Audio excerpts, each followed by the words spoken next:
Hi, I'm Todd Benschneider with Furman Buick GMC, and I want to tell you why 2017 is probably going to be the best year that you're going to have to buy a new car. There's a lot of unique dynamics in this fiscal year, the most important being historically low gas prices. You're looking at 2 years straight of gas prices at the bottom of the 15-year trend. Combine that with 30-year lows in interest rates, especially on long-term car loans. You can get 84-month car loans for under 4% in some cases. Now what that causes is it enables the person with a 72-month loan to trade up into a vehicle that's $12,000 more expensive for the same payment that they were paying before. Now in this industry, the current cars are probably that much more reliable that that extra year of financing is not the liability it would have previously have been. Now you combine that with a new player in the field in the Section 179 tax depreciation law.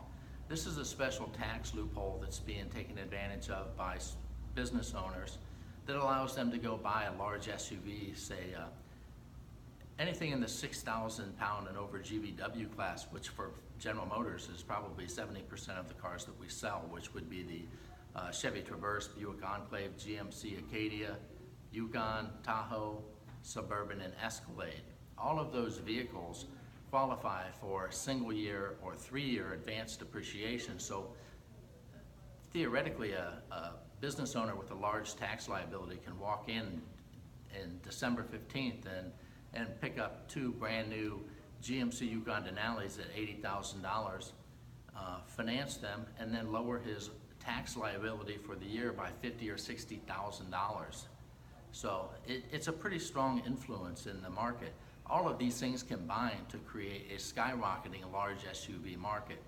Now, to counter that, you have to overcome the 2011 corporate average fuel economy standard. So back in the recession, they created regulations that required automakers to make continuous progress year over year and in increasing the average fuel economy of their fleet.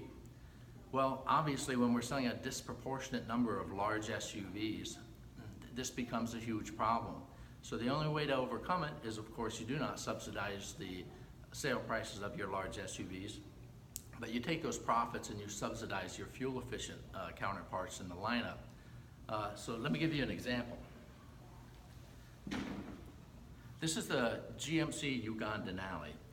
It's about 20 foot long, it's about 6,600 pounds, it's about $80,000, 4-wheel drive, hauls 8 passengers, and can run the quarter mile in about 14.3 at nearly 100 miles an hour.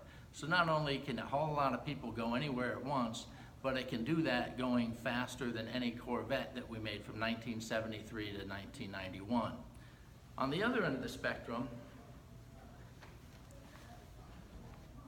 for every one of those that we sell, we got to sell about 2 of these. It's a nice little compact, fuel-efficient Buick Encore, 150 horsepower, 3,300 pounds, hauls 5 people. Prices average under $30,000. The difference is if you wanted to lease the Yukon Denali, you're looking at a payment of around $1,200. However, if you want to lease this little Buick Encore or maybe a GMC Terrain in the same class, you can do that for $250 to $300, sign and drive. That's just putting your first payment down, rolling the taxes and fees in. That's a unique opportunity because if you shop for a car in the last 10 years, you realize you can't even buy an old beat up car for $250, $300 a month, much less a safe and fuel efficient brand new car with a brand new set of tires and all the latest safety equipment and the low insurance rates that go with that safety equipment. So what's very unique about this situation is that the American automakers have a huge advantage in this situation because they specialize, especially General Motors, in this large SUV market. 70% of the world's large SUV market comes from the big 3 here in the United States in light trucks and SUVs.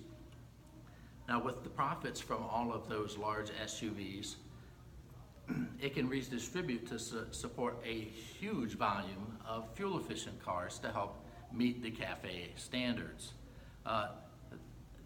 what's especially interesting is that companies such as Honda and Kia and Suzuki and Subaru that specialize in fuel-efficient cars can no longer compete in the subcompact fuel-efficient car market because they don't have all of these profits to help offset the costs.